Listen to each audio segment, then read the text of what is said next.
Ok, chicos, entonces, el caso número 3. Nos dicen, la empresa de la pregunta anterior, Jupiter Renting, decide adquirir los equipos mediante leasing a 3 años con el banco de crédito y se los entrega en renting a los señores contratistas mineros del centro Comisen. Esto por lo general siempre pasa. Muchas de las empresas que realizan el servicio de renting, la forma en que ellos financian la compra de los activos que van a dar en arrendamiento es a través del leasing financiero.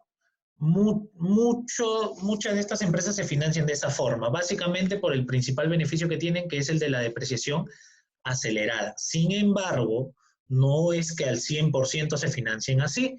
También un financiamiento que usan mucho es un préstamo con cuota balloon, es decir, con aquella cuota que se deja para el final, es decir, la cuota balloon es la cuota final, pero es una cuota mucho más grande de las cuotas que se han pagado al inicio. Es decir, por lo general esa cuota tiene un 40, un 50% de toda la amortización del activo, ¿no? Se trabaja bajo un esquema de amortización donde se va amortizando, no a través quizás de una cuota fija, pero sí con amortizaciones periódicas, pero dejando pues un 40, un 50%, incluso hasta un 60% de la amortización final para la última cuota. Eso es básicamente lo que se hace con una cuota de valor. Esto lo hace básicamente la empresa pues para poder, de alguna manera, en el caso de una reventa, ¿no? Poder, con la venta de ese activo, poder pagar la cuota valor. Suelen esquematizarlo así, que va de acuerdo a su flujo de caja, también por temas legales, ¿no? Porque en el leasing, como el dueño es el banco, la empresa especializada, mientras se ejecuta la opción de compra y hay todo un traspaso del bien legalmente, pues es un trámite que demora ciertos días, entonces ellos no pueden realizar la venta en inmediato, ¿no? Por eso es que les mencionaba en un inicio que no siempre la opción de compra está establecida en un contrato de renting, ¿no? Porque tiene sus complicaciones, ¿no? No todas lo hacen. En el caso de la empresa que yo estaba así, lo trabajaba así, y ellos no se financiaban tanto con leasing, sino más que todo con cuota balloon. ¿Por qué? Porque una vez que devolvían el vehículo, ellos lo que hacían era vender inmediatamente el vehículo porque ellos tenían la premisa de que solo se pueden alquilar vehículos nuevos. No se puede alquilar a un cliente un vehículo pues, que ya está usado.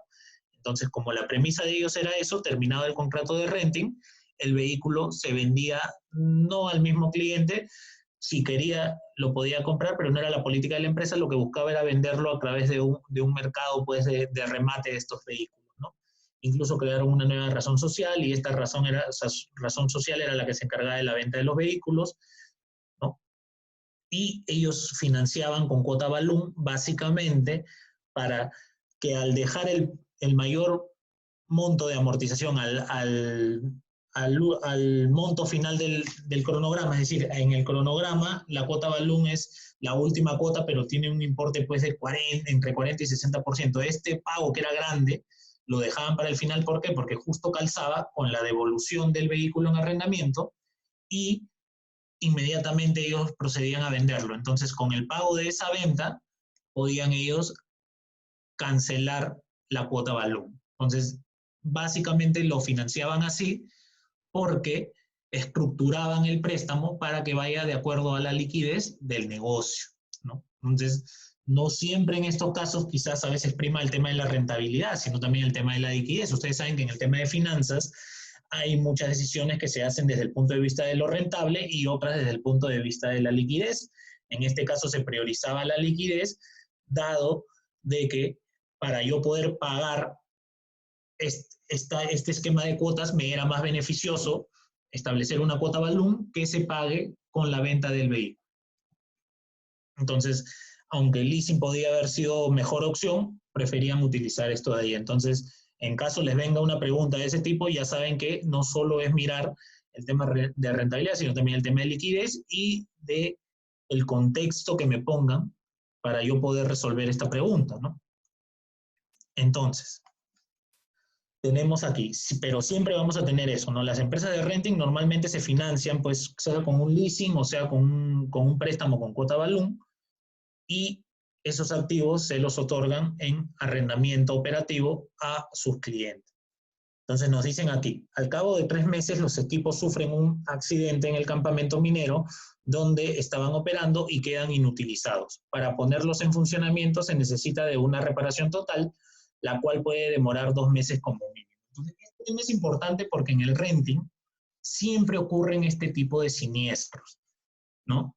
A nosotros nos dan el alquiler nosotros alquilamos ciertas maquinarias o ciertos vehículos y estos no están exentos de que se puedan siniestrar. Es decir, si alquilo un vehículo, puede ser que el que estaba manejando se chocó o lo chocaron y ya el vehículo queda inutilizado. Si es una maquinaria, puede ser que se haya hecho mal un proceso o que se haya intentado pues hacer un mantenimiento pues que no lo haga quizás la empresa arrendadora, pero puede ser que en la misma empresa dijeron, no, vamos a arreglarlo nosotros y porque esto es sencillo y en lugar de arreglarlo lo malograron más. Entonces se pueden presentar este tipo de casos al interno. Puede ser que haya habido un incendio, puede ser que el propio sistema de esta máquina haya sufrido un desperfecto, entonces siempre van a ocurrir este tipo de siniestros, ¿no? Es decir, va a haber un momento en el cual el servicio que me están dando a mí, por ejemplo, nosotros, una empresa X, estamos adquiriendo un servicio de renting, podría ser que se presente ese caso y nosotros no tengamos cómo utilizar ese activo que hemos adquirido en alquiler, ¿no? Entonces, aquí lo que tenemos que tener claro son los 3 actores. Tenemos por un lado Júpiter, ¿no? Tenemos por otro lado esta empresa Comisen y tenemos el banco de crédito, ¿no? Son 3 actores que nosotros tenemos y que es importante tenerlos mapeados. Y la primera pregunta que nos hacen es, ¿quién debe asumir el costo de la reparación en este caso? Recuerden, el contexto que me están dando es que Júpiter ha adquirido ¿no? mediante leasing estos equipos con el banco de crédito y se les ha dado en renting a contratistas mineros, ¿no? Y al cabo de 3 meses los equipos sufren un accidente en el campamento minero y quedan inutilizados. Entonces, para ponerlos en funcionamiento se necesita una reparación total, la cual puede demorar 2 meses como mínimo. Entonces, la pregunta 1 es, ¿quién debe asumir el costo de reparación en este caso? Pues yo acá la explicación que habían dado en el solucionario original, ¿no? Yo le he agregado de color verde dando mayor detalle a la respuesta a estas preguntas, ¿no? Entonces, ¿quién debiera asumir en este caso, como bien lo había explicado Norberto en su video, ¿no? De acuerdo al reglamento, ¿no? A la ley de arrendamientos, tenemos que en el leasing es obligatorio que los bienes arrendados tengan un seguro contra los riesgos pertinentes a cada tipo de bien. En este caso, es la compañía de seguros la que asume dicho costo de reparación. Ojo, esto es importante. Tenemos los distintos actores aquí. Voy a correr esto de aquí para poder hacer la explicación. Por un lado tenemos a Júpiter, ¿no? Tenemos, ¿qué otro actor tenemos, chicos? A ver, ayúdenme con eso. Uno es Júpiter. Comisen. Comisen. Perfecto. Y el banco de crédito, ¿verdad?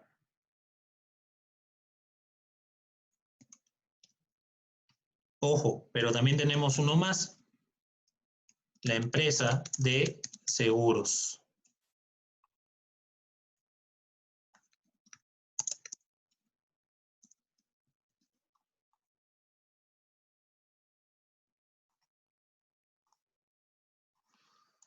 Ok, estos son los actores. Júpiter, ¿qué hace, chicos? ¿Ellos son el arrendador o el arrendatario? Arrendatario. ¿El arrendatario de quién? De BCP. Ya, ¿y viene a ser el arrendador de quién? Comisen. Ajá, efectivamente, cumple 2 roles. Acá es arrendador de Comisen y a la vez es arrendatario del BCP. Es importante tener estas cosas mapeadas, chicos. A ver, vamos a poner esto de aquí para que no me esté... Ok, a ver, perfecto. Entonces, Júpiter es arrendador de Comisen y arrendatario del BCP. ¿Comisen qué es? Arrendatario de Júpiter. Arrendatario de Júpiter, perfecto. ¿El BCP qué es? Arrendador de Júpiter, ¿cierto? Y la empresa de seguros, cobertura, el activo fijo. Entonces, esto es lo que nosotros tenemos que tener en cuenta al momento de poder dar respuesta a las preguntas que me puedan hacer. Es necesario establecer la relación de cada uno de ellos. En este caso, Júpiter es tanto arrendador como arrendatario, ¿no? En este caso es arrendador a través del renting, ¿no? Y es arrendatario a través del leasing. Entonces, ante un siniestro de los vehículos, ¿no? En el leasing es obligatorio que los bienes arrendados tengan un seguro. Entonces, dado que cuando se establece una operación de leasing financiero, ¿no? De arrendamiento financiero, haya una empresa de seguros que asegure, pues, frente a los riesgos, al activo fijo, ¿no? Básicamente para que el banco se coberture ante un incidente. Entonces, como esto es obligatorio, ante un siniestro, a pesar de que el siniestro se haya dado en Comisen, ¿no? El siniestro se da aquí. Quien se hace cargo de la reparación es la empresa de seguros. Ojo, yo he ampliado acá un poquito y se los voy a leer. Dice, existen también determinadas pólizas de seguro que obligan al asegurado a realizar un pago de un importe deducible, un importe no indemnizado.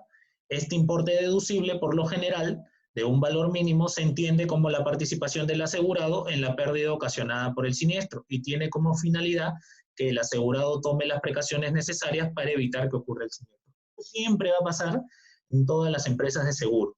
Es decir, si ocurre un siniestro, las empresas aseguradoras no te van a cubrir al 100% el costo del bien asegurado.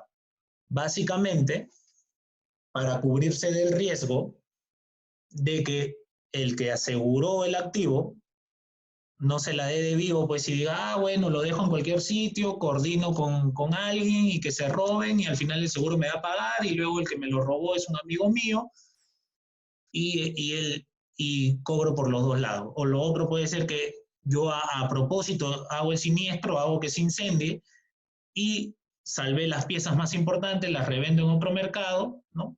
Entonces, ante esas ocurrencias que suelen pasar con las empresas de seguro, y así como esos ejemplos que yo le doy, hay varios ejemplos que se puedan presentar, la empresa aseguradora lo que exige es un importe deducible, es decir, que ante un siniestro la empresa de seguros asume la mayor parte de recuperar el activo, pero hay un porcentaje que lo tiene que cubrir el asegurado. En este caso, el deducible lo pagaría Júpiter. Júpiter estaría pagando el deducible. Pero lo que va a hacer Júpiter, obviamente en las instalaciones de Júpiter no se dio el siniestro. ¿Dónde se ha dado el siniestro, chicos? En la mina. En la mina, ¿verdad? Usando los activos Comisen. Entonces, ¿qué es lo que va a pasar? La empresa de seguros le va a pedir a Júpiter, oye Júpiter, dado que tú eres el dueño para fines, bueno, a través del banco, porque es un leasing, pero al final todo va a recaer en Júpiter y le va a decir, oye Júpiter, tú que eres el principal asegurado de esto, tienes que pagarme un deducible, imaginemos del 10%. ¿No? El vehículo estaba valorizado en $30,000, el vehículo, la maquinaria estaba valorizado en $30,000, Júpiter tiene que cubrir con $3,000 con el pago del deducible. Sin embargo, lo que va a hacer Júpiter va a decir, oye, pero al final el siniestro se ha dado en Comisen. Previamente, en el contrato de arrendamiento operativo en el renting, se acordó que ante la eventualidad de un siniestro, Júpiter le va a ejercer un recobro a Comisen. Es decir, Júpiter lo va a cubrir y lo va a pagar inicialmente, porque si no, la empresa de seguros no hace la cobertura. En cuanto Júpiter haga el desembolso del del deducible, la empresa de seguros activa su protocolo y todo y hace la cobertura del activo. Sin embargo, Júpiter estaría perdiendo ahí, pero eso no pasa así. Lo que va a hacer Júpiter es hacerle un recobro a Comisen. Ese recobro va a ser por el importe del deducible. Entonces, ¿por qué ocurre esto y por qué se da eso en un contrato de renting? Porque básicamente lo que quiere coberturarse Júpiter también es que Comisen tenga cuidado al manipular estas maquinarias o los vehículos o los equipos que haya adquirido. Es decir, si no hubiera esta posibilidad de recobro, pues a Comisen le daría lo mismo. Comisen deja la máquina sin cuidado, el operario que la usa no sigue los protocolos, entonces da lo mismo si eso se malogra, porque al final el seguro lo va a cubrir y Júpiter es el que tiene que pagar el deducible. Sin embargo, todo eso está estipulado en un contrato de renting, motivo por el cual Júpiter le realiza el recobro a Comisen. Es decir, la línea de tiempo funciona así. La empresa de seguros le va a exigir el pago de deducible a Júpiter y Júpiter le va a realizar el recobro a Comisen, ¿no? Esto está estipulado en cualquier contrato de renta, ¿no? ¿Les queda claro, chicos, esta extensión a la respuesta que les he dado? Una pregunta. Sí. ¿Y si hubiera sido leasing, también hubiera sido igual? A ver, en este caso con el banco de crédito y Júpiter, lo que va a pasar ahí es que dentro de este contrato, si revisamos la normativa, dado que en el leasing es obligatorio que los bienes arrendados tengan un seguro, el banco ahí no se hace mayor problema. El banco ahí lo que hace es, mira, hay un seguro, lo tiene que cubrir la empresa aseguradora. Y dado yo, banco de crédito, que te estoy cediendo en uso el activo a ti, Júpiter, quien se tiene que encargar de ese deducible eres tú, no yo. Entonces, es decir, hay un contrato previo en el cual el BCP le dice, el deducible te encargas tú, Júpiter, porque yo te lo estoy cediendo en arrendamiento, y en el siguiente contrato de renting, lo que hace Júpiter es decir, ok, Comisen, si es que se genera un evento de este tipo, yo te voy a cobrar ese deducible a través de un recobro. Entonces, en realidad, el banco ahí lo único que se preocupa es por el pago de las cuotas por el financiamiento recibido. Sobre el tema de que si se tiene que pagar el deducible, eso el banco ahí no entra a tallar nada, porque el contrato está establecido así. Eso es básicamente un estándar y no se va a mover.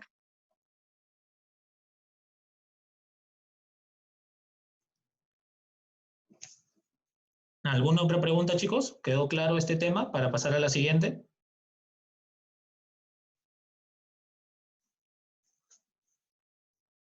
Otra pregunta. Sí, te escucho. La parte de la cobertura por el seguro, eso es algo del renting, ¿no? No, es del leasing. Recuerda lo que tenemos aquí, ¿no? Que en el leasing es obligatorio que los bienes arrendados tengan un seguro contra los riesgos pertinentes a cada tipo de bien. O sea que sí. Sí, adelante, pregunta y luego yo procedo con mi explicación. O sea que si solamente, o sea, hubiéramos obviado el hecho del BCP y solamente existiera Júpiter y Comisen, solo el renting y el inventario se hubiera malogrado. O sea, si no fuera un leasing, si fuera un préstamo, por ejemplo, ¿no? Que ahí el banco te presta el dinero, pero el dueño de todo es Júpiter. No, o sea, digo, si el BCP no existiera y solamente estuviéramos hablando de un renting. Bueno, ya. Independientemente de cómo Júpiter compró el activo, ¿no? Ya sacamos de lado ese financiamiento. En este caso, Júpiter, al ser una empresa de renting, tiene sentido que dentro de sus procesos ellos compren siempre un seguro para cubrir sus activos. O sea, claro, independientemente de que el leasing, imagínate que no hay por leasing, simplemente ellos lo compraron con su propio dinero. Que entiendo que es a donde va tu pregunta. Si Júpiter lo compró con su propio dinero, ¿cómo sería el tema entre Júpiter y Comisen? Lo que tendría que hacer Júpiter es, para poder coberturarse, comprar un seguro. Esto es obligatorio porque si en el caso de que Júpiter no comprara un seguro, tendría que estar poniendo de su dinero cada vez que sufra un siniestro. Y esto es muy costoso, incluso podría frenar sus operaciones, tendrían que tener altos niveles altos niveles de inversión, porque al final esto es un tema de gestión de riesgos. Entonces, lo que está haciendo Júpiter es transferir el riesgo a la empresa de seguros, que la empresa de seguros pues es un especialista en gestión de riesgos. Entonces, en este caso es más conveniente siempre asegurar el activo, ¿no? Porque hay una empresa especializada que se encarga de gestionar este tipo de temas. Ya. Gracias. A ti, Lorena, muy buena tu pregunta. Ok, entonces vamos con la pregunta B, que nos dice lo siguiente. ¿Qué sucede con los pagos que se deben efectuar tanto en el contrato de leasing como en el contrato de renting durante el tiempo que los equipos estén fuera de operación? Si hubiese más de una alternativa, sustente cada una. Yo recuerdo que cuando se hizo esta evaluación, porque era parte de un examen, ¿no? Una de las pautas que yo brindé al momento de estar revisando con los profesores este tema fue que considerar más de una respuesta. ¿Y por qué? Vamos, primero respondemos y luego les explico por qué es que habría más de una respuesta, ¿no? Nos dicen lo siguiente. En el contrato de leasing, la inutilización de los equipos arrendados no es causal de cese de pagos. Y tiene sentido porque en el contrato de leasing, el banco, si bien es el dueño legal, ¿quién es el dueño para fines operativos tributarios?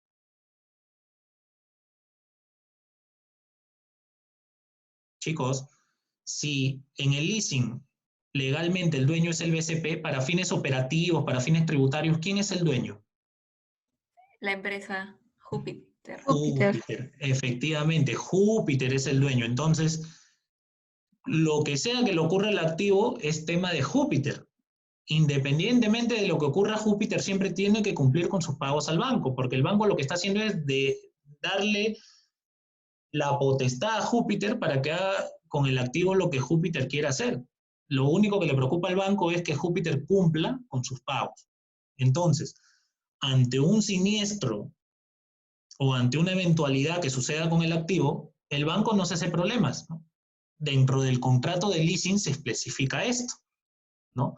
Que la unitarización de los equipos arrendados no es causal de cese de pago. Es decir, Júpiter, aunque el activo no se esté utilizando, tiene que pagarle al BCP las cuotas por el financiamiento, porque en realidad el leasing es un producto financiero, un producto de financiamiento. Lo que se haga con el activo que se compró, eso no es tema del banco.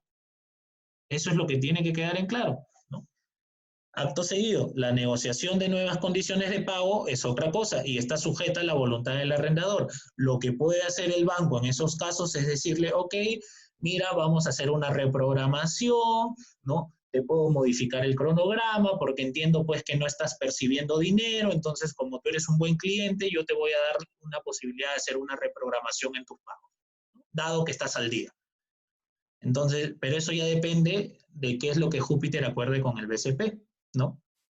En el contrato de renting, si no hay bienes arrendados, no hay pago por el servicio. Y eso sí tiene más sentido, porque en el renting, ¿cuál es la finalidad? Brindarte el servicio de darte en uso un activo. Y si ese activo no lo puedes usar, desnaturaliza pues el contrato, porque el contrato lo que indica ahí es cederte el activo para que lo uses para un fin específico. Y de hecho, en el contrato de renting se indican los usos que se le va a dar al activo.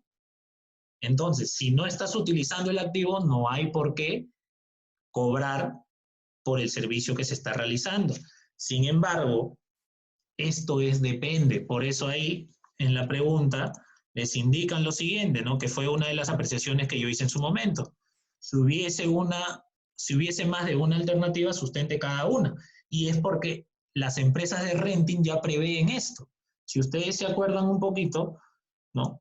¿Qué es lo que yo hice al inicio de la práctica dirigida?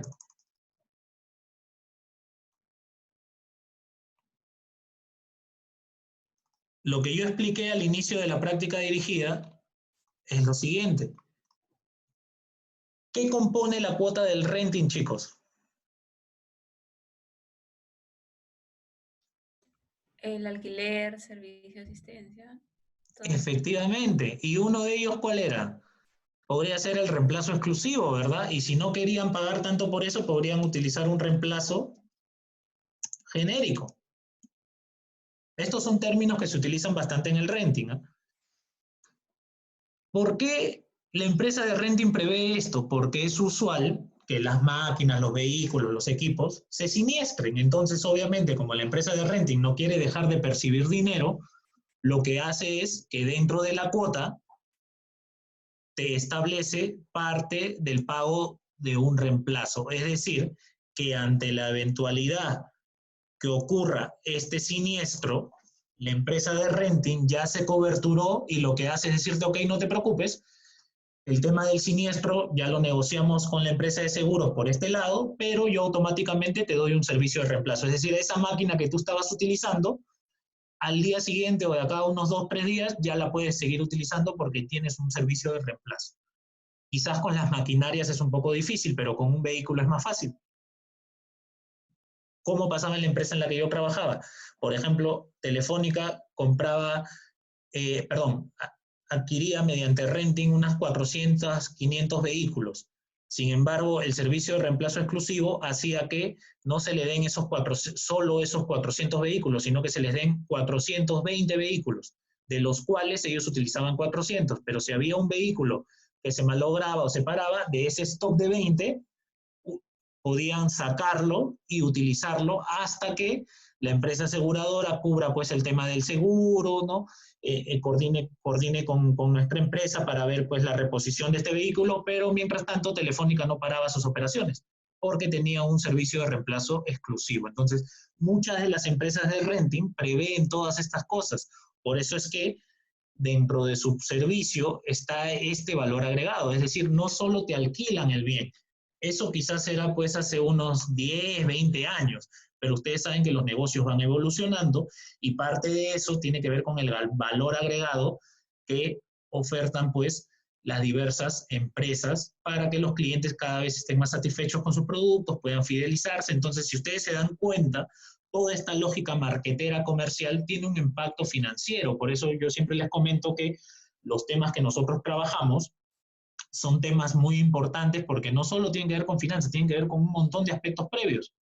Y este caso es uno de ellos, ¿no? Como las empresas de renting identificaron pues que hay una mejor manera de fidelizar a sus clientes, a sus arrendatarios, lo que hacen ellos es dentro de la cuota establecer ya pequeños pagos para poder cubrir esos servicios adicionales. ¿Y cuáles son esos servicios adicionales? La asistencia técnica, el reemplazo exclusivo, el reemplazo genérico, cuando se presentan pues este tema de siniestro. Entonces, este tema es importante y por eso es que ahí en verde yo le pongo esto, ¿no? Por lo general, las empresas de renting ofrecen dentro de sus contratos a sus clientes la posibilidad de otorgarle un equipo de reemplazo gratuito. Por eso lo pongo entre comillas, porque no es gratuito del todo, ya lo viene pagando la empresa a través de esta cuota. Me van a odiar un poquito quizás los que están metidos en el negocio del renting porque estoy revelando una información que normalmente no se la dices al cliente, porque la forma de vender esto es decirle al cliente, no, nosotros te ofrecemos este servicio que ya está incluido. Pero es que no es que está incluido, es un servicio que tiene un costo. Entonces, ya tienen ustedes más herramientas para poder, si es que en algún momento les toca hacer una valorización de este tipo, ya tienen mejores herramientas para negociar, ¿no? En la mayoría de casos, los costos incurridos por la empresa del renting al brindar el servicio de reemplazo de los equipos ya están incluidos en la cuota pactada inicialmente entre la empresa de renting y sus clientes. Es tal cual como les estoy diciendo aquí. Ya está incluido. Es importante entonces saber cómo establecer contratos y cómo negociar. Recuerden pues que el tema de las deficiencias de mercado, uno de ellos, que es la simetría de información, es muy importante al momento de la negociación, ¿no? Cuando alguien tiene más información que otro, va a negociar siempre mejor. Entonces es una de las asimetrías de mercado. Parte C. En caso de negociarse con el banco una extensión del plazo del contrato de leasing, ¿qué sucede con la depreciación de los equipos? Bueno, acá es sencillo porque ya Norberto lo había explicado, aquí no hay mucho que ahondar. Simplemente la extensión del contrato de leasing implica que la depreciación debe adecuarse al nuevo plazo. Por ejemplo, si teníamos un contrato a 2 años y el activo estaba valorizado por 10.000 y el primer año ya se amortizó 5.000, sin embargo, al iniciar el segundo año, acuerdo yo con el banco que se cambien las condiciones del plazo, y es decir, ya no sea 1 año, sino sean 2 años para pagar lo que queda como remanente, lo que vamos a tener va a ser una reestructuración de la amortización, de la depreciación acelerada. Es decir, en el primer año depreciamos aceleradamente 5.000 y en el segundo año, dado la nueva estructuración que estoy teniendo, voy a depreciar aceleradamente 2.500 y 2.500. ¿Por qué? Porque decidí que en lugar de que me quede un año por pagar, sean 2 años más. Esto es básicamente lo que me está diciendo el texto, ¿no? Para ese valor neto del activo, costo menos depreciación acumulada en el momento de la ampliación de plazo se divide entre el número de meses. Es decir, en el ejemplo que yo estoy poniendo, que teníamos un contrato inicial a 2 años y que el activo estaba valorizado por 10.000, al término del primer año ya depreciamos 5.000. Me quedan los otros 5.000. Sin embargo, ahí yo acuerdo con el banco que el plazo se extienda por un año más, es decir, que se extienda 2 años. Por lo tanto, el contrato ya no sería de 2, sino sería de 3, con lo cual la depreciación acelerada ya no se va a depreciar en un año 5.000, sino que se va a depreciar 2.500 para el segundo año y 2.500 para el tercero. Eso es lo que va a pasar. Ahí no hay mucho cálculo, simplemente es una respuesta sencilla, bien intuitiva. Para la última tenemos, si se decidiese incrementar el valor de la opción de compra, y esto era lo que les mencionaba al inicio, en el contrato de leasing, ¿cuáles son los principales beneficios y riesgos que acarrearía a las partes contratantes? Es decir, Júpiter Renting y Banco de Crédito. ¿Qué es lo que pasa si la opción de compra crece? Para comenzar, el pago de la cuota va a disminuir, pues, ¿no? Si nosotros hacemos que la opción de compra sea alto, que era el ejemplo que les ponía yo de la cuota balloon, que al ser la cuota más alta, al ser la última cuota o al ser la opción de compra muy alta, las cuotas iniciales van a ser pequeñitas. Entonces, esto va a beneficiar al arrendatario, básicamente en su flujo de caja. ¿Por qué? Porque sus pagos van a ser más pequeños. Ojo, desde el punto de vista de la rentabilidad, quizás no sea tan bueno, ¿no? Porque lo que se está haciendo es amortizando menos y pagar más al final. Pero desde el punto de vista del flujo de caja al momento va a ser más conveniente, ¿no? Sin embargo, esto que es un beneficio para el arrendatario es un riesgo para el arrendador. Recuerden que el negocio del banco es colocar créditos. El negocio del banco no es vender activos. Entonces, si la opción de compra es muy grande, puede que haya el riesgo, y lo más probable es que sea así, que la empresa al término del contrato decida no ejecutar la opción de compra porque es muy alta.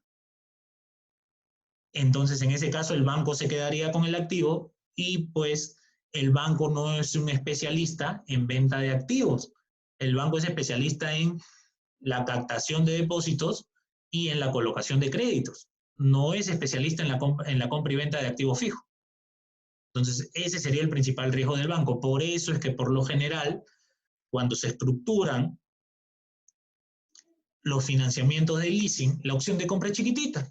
Era lo que habíamos visto aquí, ¿no? Que teníamos que en el leasing la opción de compra era mínima. Es decir, cercana quizás a $1 o a 1% del valor del activo. Y eso es básicamente porque el banco no quiere cubrir el riesgo, pues, de que llegado el momento, si la opción de compra es muy alta, el arrendatario decida no comprarla. Desde el punto de vista, nuevamente, para ya cerrar con esta pregunta, desde el punto de vista del arrendatario, le ayuda al flujo de caja, pero al arrendador no le conviene porque está expuesto a un riesgo muy alto, que es el quedarse con el activo y él no es especialista. Entonces, normalmente el banco no estructura financiamiento de leasing con opciones de compra muy altos. Ese es el principal motivo por el cual el banco no estructura eso, y el motivo principal por el cual nosotros, cuando trabajamos estos casos para fines ya del curso, asumimos pues que el arrendatario siempre ejecuta la opción de compra, porque es ínfima. Básicamente eso. Entonces, Carlos, chicos, algo que no les haya quedado claro. Sí, Leonardo, ¿te escucho?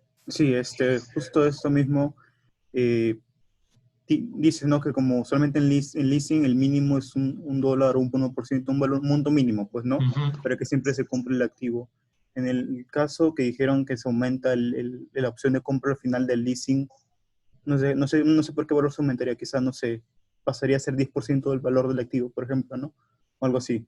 Entonces, eso hace que mis cuotas que pague de leasing disminuyan, ¿no? Porque mi opción de compra aumenta. ¿En cuánto disminuirían mis cuotas en sí? ¿Se puede calcular algo así? ¿Es Claro, proporcional algo al aumento?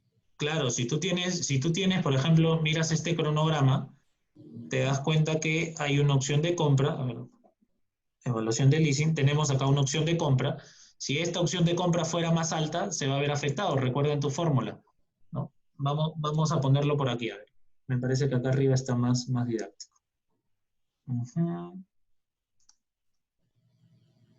Veamos el ejemplo. Si la opción de compra me dice acá, este es el préstamo, ya este es el leasing, sería el caso 1. Acá está el caso 1. Está viendo. Ok. Tenemos aquí el cálculo de la cuota, ¿verdad? Sí. Me dice que la opción de compra es 500. Mira, vamos a cambiar, recuerden ese número, 2.548, vamos a cambiar la opción de compra. ¿Qué pasa si la opción de compra la ponemos en 5.000? Le aumentamos un 0. ¿Vieron qué pasó con la cuota? Automáticamente disminuye. Disminuyó. Entonces, esto de acá es beneficioso para el arrendatario, sí, porque mira, está pagando menos cuota, pero no es beneficioso para el arrendador, porque ya estás haciendo que la opción de compra sea casi el 50% del activo a financiar. ¿Y qué pasa si el valor de mercado de ese activo es 10%? ¿Tú como gerente financiero ejecutarías esa opción de compra? Como parte de la empresa. Si tú fueras la empresa y la opción de compra es 50%, pero el mercado sería más tentado a no hacer la compra, porque es efectivamente. Mayor. Entonces ahí el riesgo lo asume el arrendador. Por eso es que el banco no estructura opciones de compra tan altas. Siempre va a establecer un monto pequeñito. Es básicamente lo que ocurre. Ok. Chicos, ¿hay alguna otra pregunta, consulta, si no para poder crear una nueva sesión? Porque ya nos queda un minuto. Todo claro hasta ahora. Ok. Entonces, si no hay consultas, yo voy a subir los videos, revísenlos y lo que sí les pediría es que en el transcurso de la semana, si tienen dudas, consúltenme. Ya como he comentado antes, si es necesario incluso programar una llamada, conversamos. ¿Ok, chicos?